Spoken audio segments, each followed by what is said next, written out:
Bonjour à tous, j'espère que vous allez bien, ici Dino Raptor pour cette nouvelle vidéo YouTube et aujourd'hui on va faire un double débrief encore et un double débrief qui est doublement historique.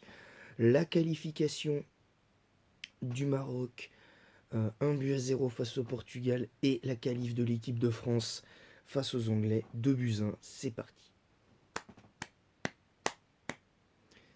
Que dire? Que dire de plus? Un match, un match au scénario légendaire. Dans le jeu, c'était pas légendaire des deux côtés. Selon moi, c'était pas légendaire des deux côtés. Je trouve que par contre, là pour une fois, je suis d'accord avec ceux qui, avec les médias sportifs.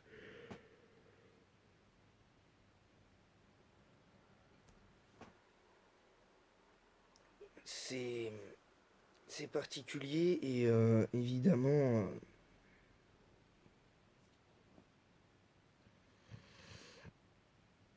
on va pas se mentir, c'était compliqué. Mais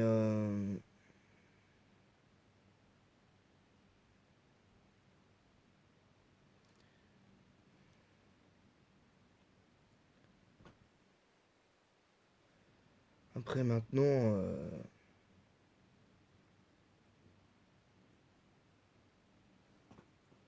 maintenant on va pas se mentir.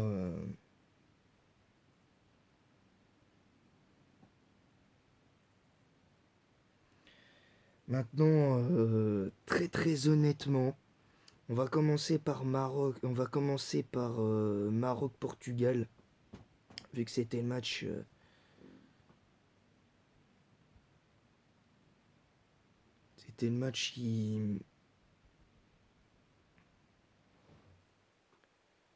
qui arrivait.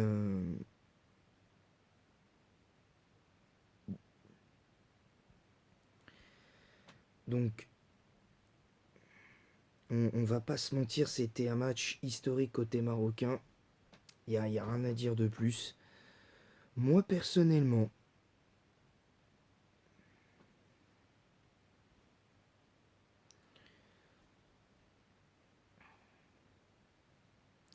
c'était compliqué, mais franchement, j'ai rien de plus à dire. Parce que le Maroc n'a encaissé qu'un seul but sur toute cette Coupe du Monde. Là, il y a du blanc, mais c'est normal. C'est normal. Parce que très sincèrement, je sais pas quoi dire sur cette équipe marocaine.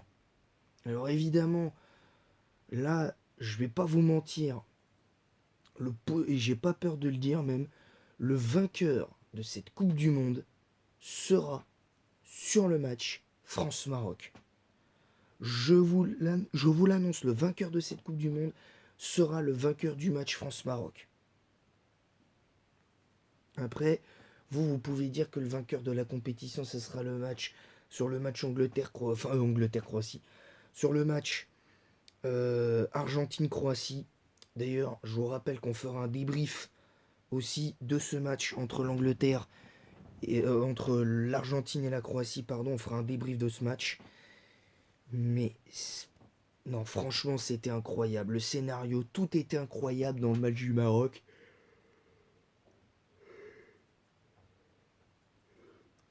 Alors je baille parce que je me suis couché très très tard parce que j'ai regardé euh, l'équipe du soir jusqu'à minuit, jusqu'à plus de minuit. Puis après j'ai regardé les débriefs sur YouTube de certains youtubeurs. Donc ça m'a pris un peu de temps. Je me suis couché pas avant minuit et demi, mais j'ai pas dormi avant 1h du matin. Tellement j'étais dans l'émotion. Non, c'était incroyable. C'était incroyable. Donc pour le coup, franchement, bravo aux Marocains. Mais désolé pour les Marocains, mais Hakimi, je t'aime bien. T'es un très bon joueur. Mais Mbappé, il va te faire danser. Il va te faire danser lors de ce match. Il te fera danser. Voilà.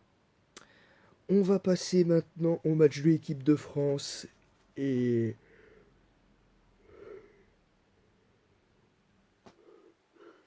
mais avant, mais avant, le Maroc. Si vous voulez ne pas avoir de regrets pour, euh, pour cette demi-finale,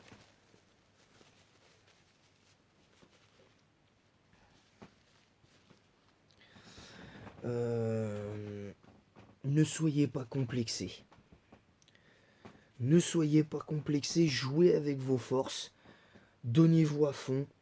Et même si on vous en met 3 ou 4, jouez avec vos forces, même si je pense qu'on...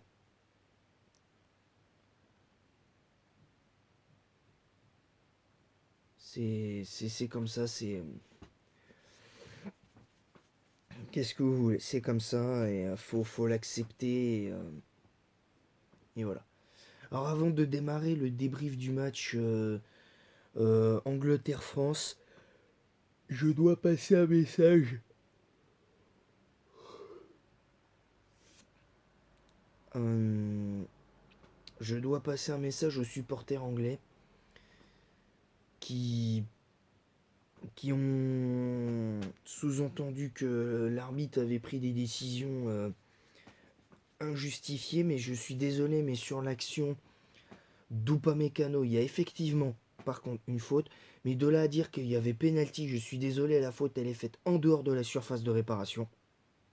Ça déjà c'est une chose. Euh, Ensuite sur le but, Bukayo Saka il se fait bouger par, il me semble, par Théo Hernandez ou par Upamecano. Euh, je regrette, pour moi l'action elle est correcte. Pour moi il n'y a pas faute. Voilà, très, très clairement. Très clairement il n'y a pas faute.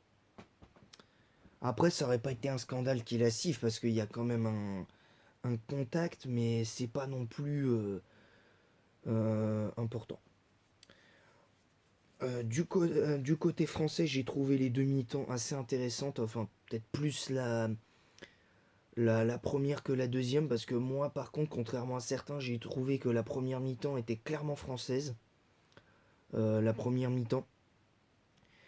Et en deuxième mi-temps, on a eu 20 minutes très compliquées, mais je trouve que comme face à la Pologne, on a maîtrisé le match. Je trouve qu'on a maîtrisé notre match.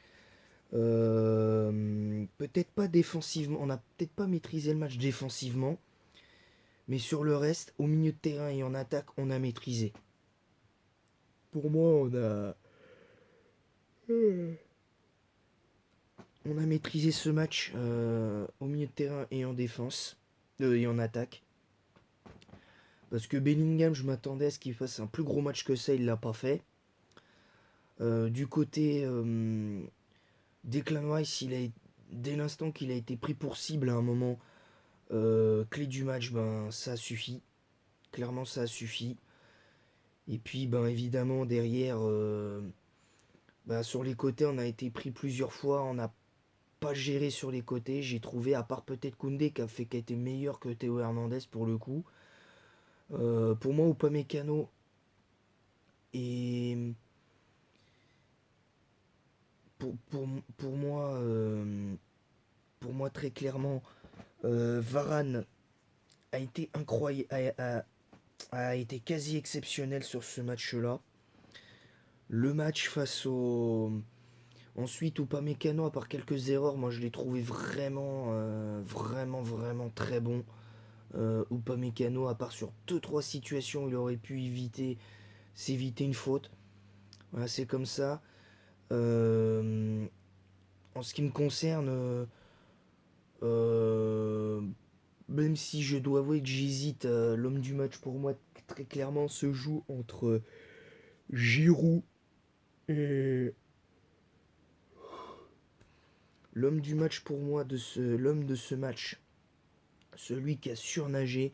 J'hésite entre Lloris et Giroud, mais je vais mettre en avant je vais mettre en avant euh, sur ce type de match d'habitude je serais David de mettre en avant le buteur, mais là je vais mettre en avant quelque part le collectif de l'équipe de France, qui a été très très bon tout le match. Mais par contre, je vais mettre en avant individuellement Hugo Lloris. Pour moi, Hugo Lloris, c'est l'homme du match. Parce que très honnêtement, il a tout sorti. Parce que, hormis le penalty, il n'a pas concédé de réelles occasions. Parce que la plupart des frappes anglaises étaient toutes écrasées, pas appuyées, c'était pas assez puissant pour mettre la pression sur, sur Hugo Lloris. Maintenant, c'est comme ça.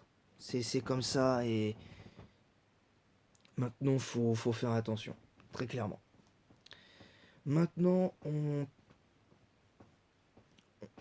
va passer aux notes maintenant parce que j'en ai assez dit sur les demi-temps françaises et anglaises.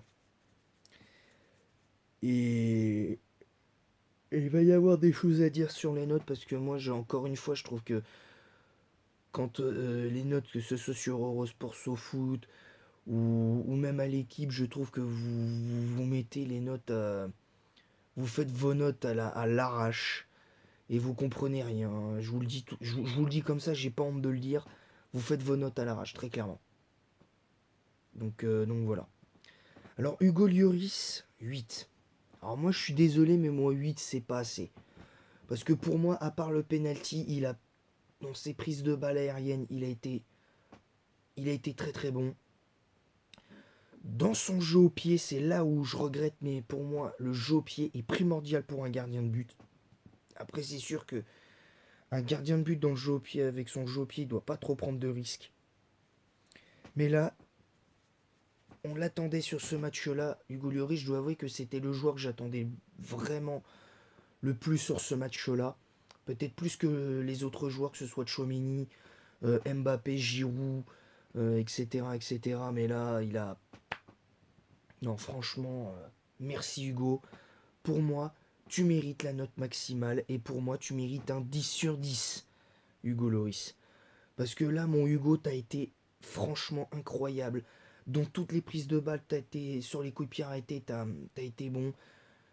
Il y a juste une ou deux fois où t'aurais pu éviter des sorties hasardeuses, mais bon, t'as été un peu gêné par tes coéquipiers une ou deux fois. Mais sinon, t'as été incroyable. Et là, pour le coup, tu mérites d'être capitaine. Parce que d'habitude, pour moi, d'habitude, tu mérites pas d'être capitaine. Mais sur ce match, t'as mérité ton statut de capitaine. Même si pour moi, le vrai capitaine, ça doit être Raphaël Varane dans cette équipe de France. Mais franchement, énormissime. T'as été exceptionnel. T'as été parfait. Dans tout ce que t'as fait, t'as été parfait. T'as montré qui c'était le patron. T'as montré qui c'était le patron. T'as été un bonhomme dans les prises de balles aériennes, dans les duels, dans tout ce que t'as fait. Voilà, j'ai rien de plus à dire. Voilà, pour moi, 10 sur 10 pour Hugo Lloris, qui est pour moi l'homme du match. Jules Koundé, 5. Moi, je trouve un peu sévère la note de 5. Même s'il n'a pas été parfait, je vais lui mettre un 6 sur. Je vais lui mettre un 7 sur 10 quand même à Koundé. Pour moi, il a fait un bon match. Si on se base sur la première mi-temps, effectivement, la première mi-temps a été très moyenne de Jules Koundé. Elle a été très moyenne. Il a fait son taf, cela dit, en première mi-temps malgré tout. Mais dans les faits, il s'est fait un petit peu prendre souvent pas par Phil Foden, mais dès que c'était un autre joueur que Phil Foden, Koundé, je l'ai senti un petit peu en difficulté.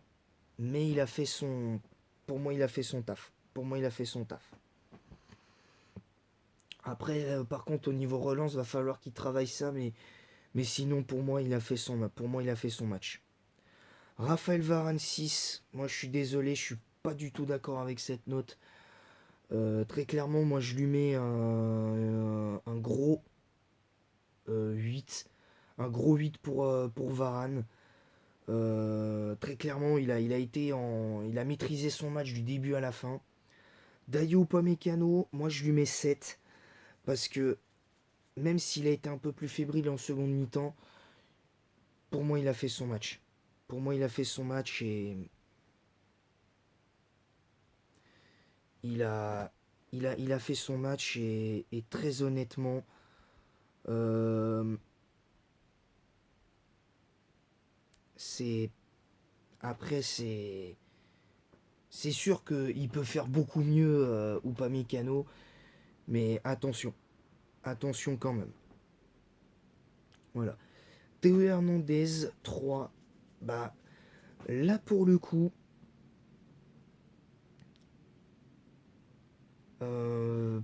j'ai trouvé Hernandez vraiment pas bon sur ce match-là. Et là, pour le coup, je mets pareil, je mets la note de 3 sur 10 parce que très sincèrement, euh, très sincèrement, Théo Hernandez, pour moi, rien qu'à cause de lui, on aurait pu perdre ce match. Rien qu'à cause de lui, on aurait pu perdre ce match. Très sincèrement, on aurait pu le perdre à cause de lui, qui sur son côté n'a rien apporté pour le coup. Il a pas provoqué, il a pas, il était en retenue. En fait, je l'ai trouvé tout le temps en retenue et c'est dommage. C'est dommage pour lui. C'est peut-être mon seul flop du match, mais je vais pas lui tirer dessus. Je vais pas l'incriminer plus que je ne le devrais, parce que malgré tout, il était dans l'état d'esprit. Il a essayé de se rattraper. Il a fait quand même quelques efforts. Il a, même si je pense qu'il aurait pu éviter cette faute sur Mason Mount. Alors pour moi au début, j'avoue qu'à vitesse réelle, pour moi, il n'y avait pas penalty euh, de prime abord. Mais quand tu vois le ralenti, il le prend à l'épaule, mais il le prend à l'épaule certes, mais il y a le mouvement de, il y a le mouvement de bras qui est très léger, mais qui suffit à le déséquilibrer. Donc pour le coup, je change pas la note, mais 3 sur 10 pour moi, pour Théo Hernandez, effectivement. Chouamini 5. Ben, techniquement, je pourrais être d'accord, mais en fait, pour moi, il a fait un gros match en deuxième mi-temps. Alors, en première mi-temps, j'avoue que c'était un peu dommage.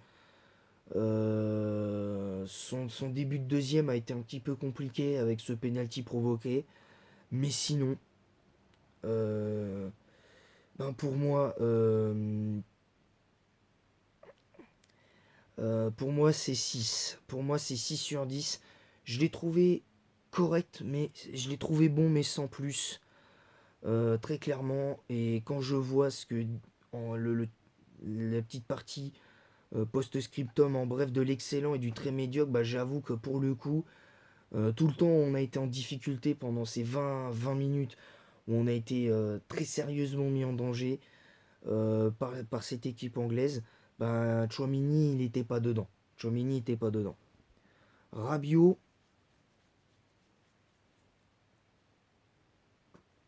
Rabiot, pour moi, c'est. Alors, ça met 6,5 sur 10. Pour moi, c'est 8. Pour moi, c'est 8 parce que, ok, il a été un peu en difficulté, mais il a été en difficulté en début de seconde mi-temps. Et même quand on était en difficulté, Adrien Rabiot, il était là. Adrien Rabiot, il était là, il a fait quelques fautes inutiles, mais, mais il a été là, il a fait que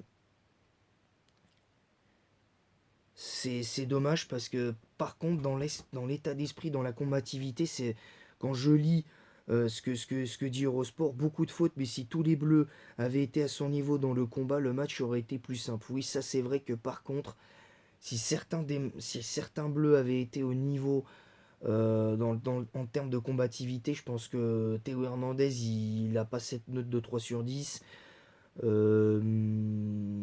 Et Koundé a pas cette note de 5. Très clairement. Moi, je lui ai mis 6 à Koundé, mais voilà. Mais très clairement, attention. Très clairement, attention.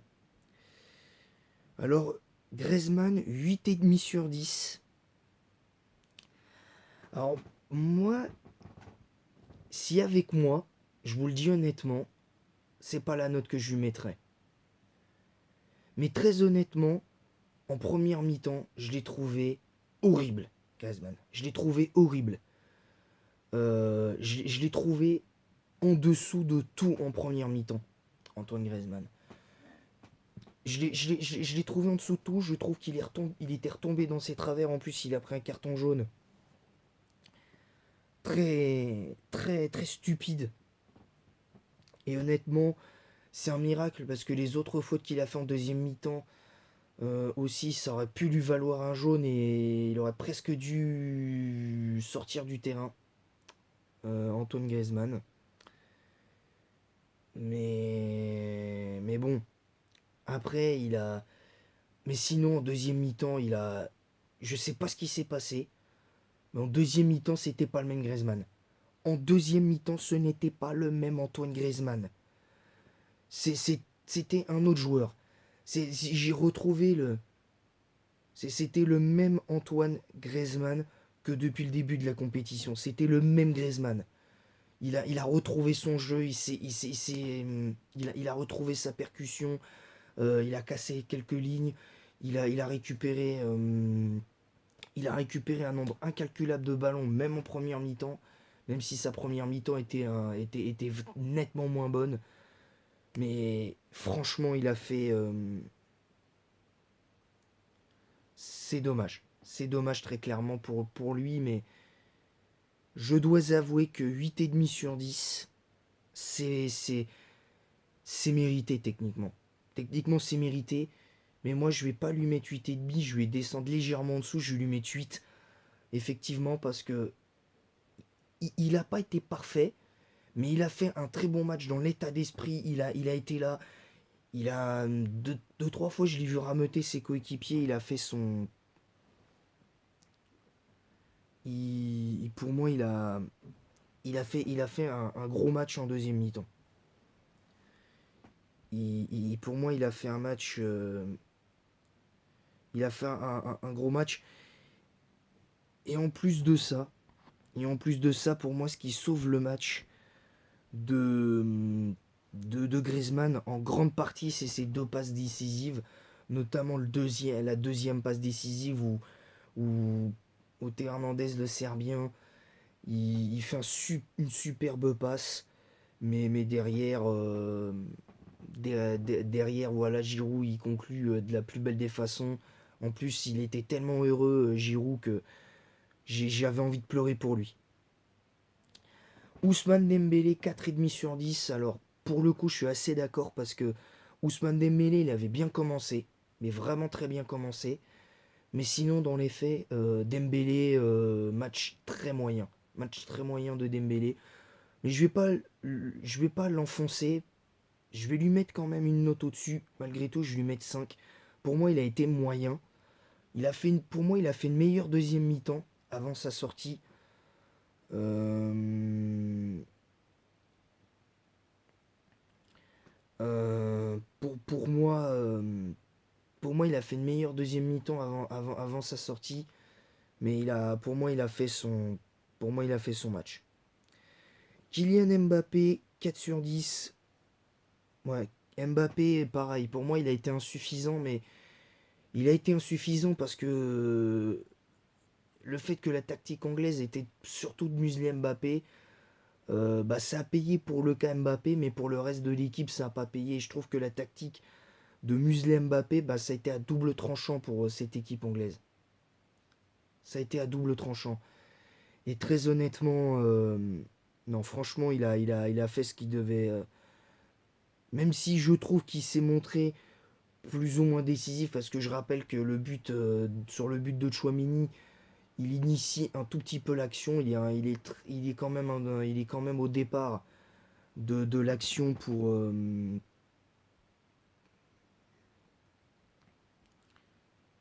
Il a, il a été un peu initiateur de la passe décisive d'Antoine Griezmann. Et qui a entraîné donc du coup le but de Chouamini.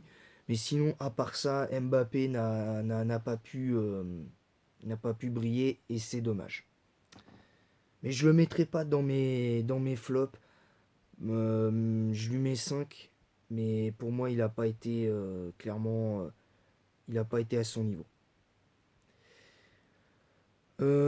Olivier Giroud, pour moi, c'est Pour moi, c'est 9 parce que il a été. Même si en première mi-temps, je l'ai pas vu du tout et en deuxième mi-temps, pas trop non plus.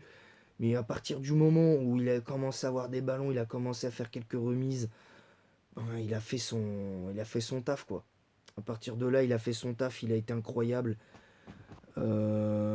Franchement, pour moi, mentalement, il bonifie l'équipe. Pour moi, il bonifie cette équipe de France. Et non, franchement, il a fait ce qu'on devait, il a fait ce qu'on attend de lui. C'est surgir au bon moment et il l'a fait.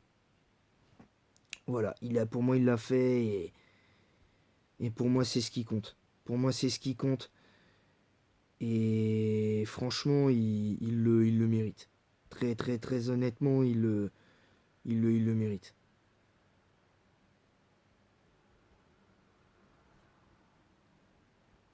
Il le mérite très clairement. Voilà, très clairement, il le mérite.